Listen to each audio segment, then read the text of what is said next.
igreja, abrem comigo suas Bíblias em Apocalipse, capítulo 21, a partir do versículo 3.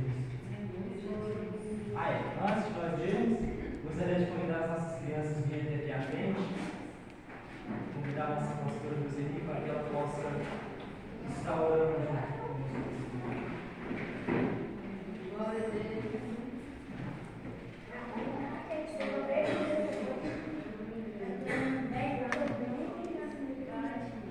Glória a Deus. Vamos estar orando pela nossa igreja. Amém. Senhor, nosso Deus, nosso Pai, louvamos o Senhor pela vida das nossas crianças. Pai, neste momento, as nossas crianças, Pai, estarão saindo, Pai, para a sua saída, ali também para o tempo que o Senhor preparou para elas. Pai, elas também estarão aprendendo a tua palavra. Senhor, dê entendimento, ó Pai, a cada dia, sabedoria para as professoras das crianças, para que elas venham ensinar bem a nossas crianças. Pai, é o entendimento, ó Pai, das nossas crianças, que elas não venham crescer somente em tamanho, mas sim com temor à tua palavra, em nome do Senhor Jesus.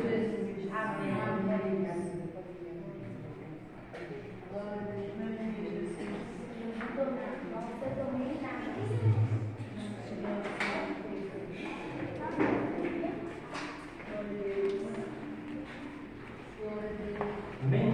Amém. Toda a igreja achou? Amém. Apocalipse, capítulo 21, a partir do versículo 3.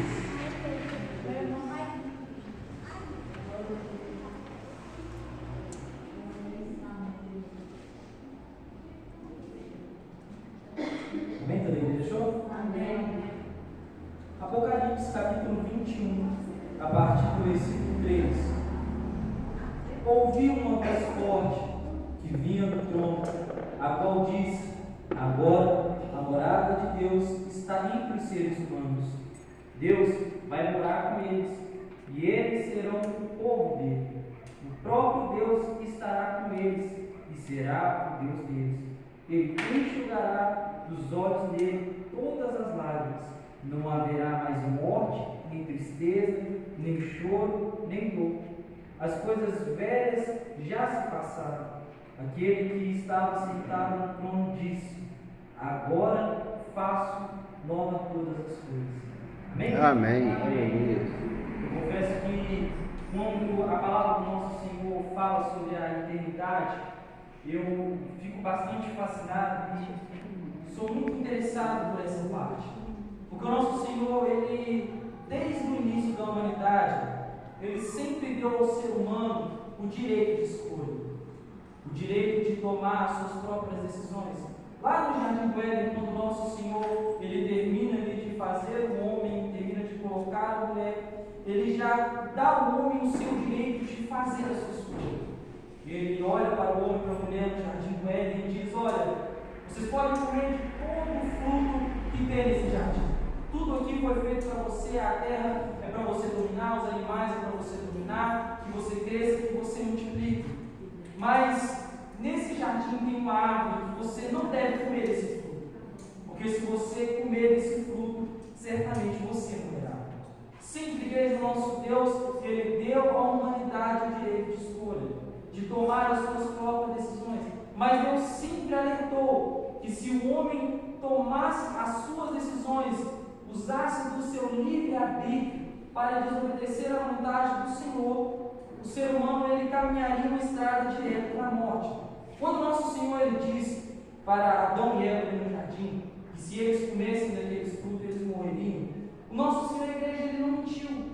Ao contrário do que muitos pensam, quando a cobra vai falar com a Eva, diz para ela que o nosso Senhor estava mentindo, que eles não iriam morrer, que eles iriam apenas ver a verdade. A partir do momento que o homem ele come daquele fruto, o nosso Senhor ele desce do céu para falar com o homem. A partir daquele instante, o nosso Senhor ele encurta os dias de vida do homem. A partir daquele instante, a vida do ser humano ela teria um limite. E quanto mais o ser humano ele pecasse, quanto mais o ser humano ele se afastasse do Senhor, menos tempo de vida o homem ele teria aqui na terra. Quando nós pegamos em Salmos, nós vemos que chegou em tal ponto que o nosso Senhor ele diz: Alguns chegam aos 60, 70 anos, 80. Passando disso é apenas fadiga. Então, o nosso tempo, igreja, aqui na terra, ele é algo bastante limitado. E o que me chama a atenção é que o nosso Senhor, ele desde quando o homem foi criado, ele sempre criou o homem para estar próximo dele. E mesmo o homem pecando, mesmo o homem falhando, o nosso Senhor ele sempre alertou o homem que se o homem se voltasse para ele, o nosso Senhor se voltaria para o homem. E o nosso Senhor ele prepara uma cidade celestial, porque a humanidade já estava sendo condenada. Todos os seres humanos, a partir daquele instante, teriam que experimentar a morte. Então, para que nós não se limitássemos apenas aos nossos anos de vida aqui, o nosso Deus, ele nos dá a oportunidade de nós vivermos uma eternidade ao seu lado. Aqui, como nós acabamos de ler, João diz no momento em que os salvos se encontrarão com o Senhor, e esse Deus enxugaria as lágrimas dos seus olhos, e a partir daquele instante não haveria tristeza, não haveria choro, não haveria mais dor, mas a eternidade, a partir daquele momento dos salvos, seria com o Senhor. Mais para frente você vai ver que quando ele descreve essa cidade, essa eternidade, você vai ver ele dizendo uma coisa muito linda, que nesse lugar não haverá o sol, não haverá a lua, pois o próprio rosto do Senhor brilhará eternamente no Senhor. Essa é a eternidade, igreja, que o nosso Senhor escolheu para a humanidade. Essa é a eternidade que o nosso Senhor ele separou para aqueles que o aceitam em espírito e verdade em sua vida e tomam a decisão, a posição de o servir em espírito e verdade. Porém, o nosso Senhor ele também fala de outra eternidade, um lugar justamente ao contrário, aonde há choro, aonde há ranger de dente, aonde o fogo não apaga, aonde o bicho não morre. Ao contrário do que muitas pessoas pensam, não é o nosso Senhor, igreja, que nos lança com crueldade ou com raiva no lago de fogo cheio ardente. Não, a eternidade em que nós vamos passar, somos nós que escolhemos. O nosso Deus, desde o início, como eu disse, Ele nos deu o direito de escolha. Hoje mesmo, nosso Senhor ele coloca diante de nós bênçãos ou maldição, qual nós iremos escolher. Ele nos pergunta. Em algumas traduções vão dizer vida ou morte.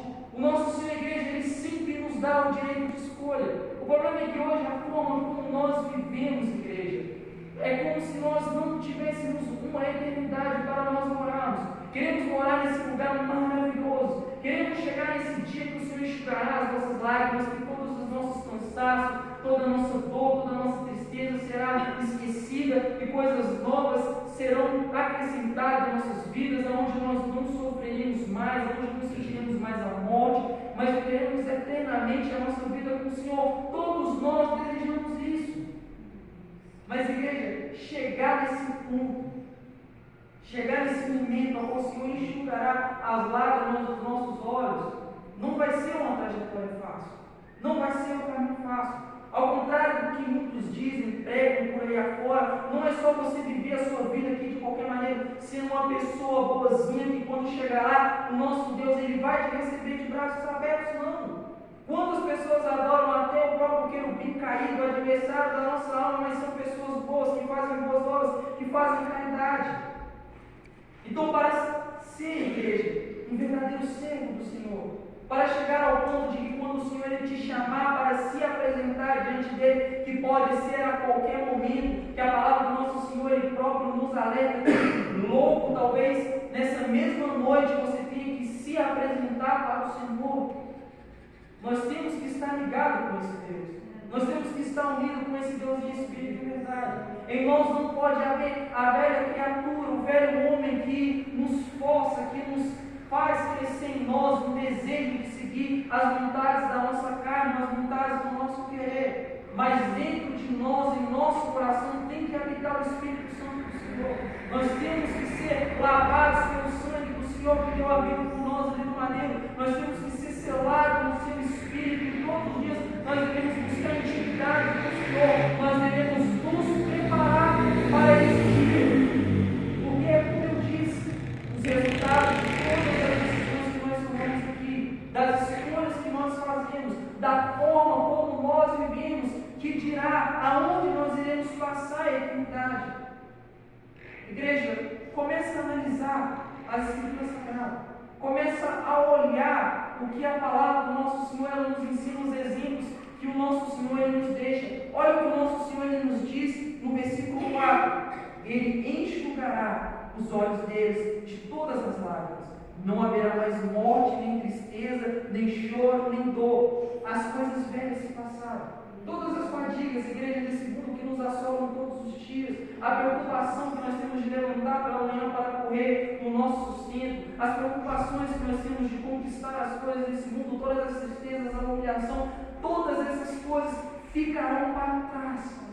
E o nosso Senhor, igreja, Ele nos promete, isso é uma promessa do Senhor, uma eternidade ao seu lado, onde nós não teremos mais ficar nessa preocupação, correndo de um lado para o outro desse mundo, mas o próprio Deus, Ele será o nosso sustento, Ele será a luz que brilha para nós no céu durante o dia, durante a noite. Esse Senhor, Ele estará com nós. Nós não sentiremos mais a dor da saudade, nós não sentiremos mais o medo da morte, mas a eternidade que nós vamos passar ao lado desse Senhor será perfeita. Mas aqui em vida, nós temos que nos preparar para esse dia. Aqui em vida, nós temos que estar dispostos a obedecer ao Senhor em espírito e verdade. Aqui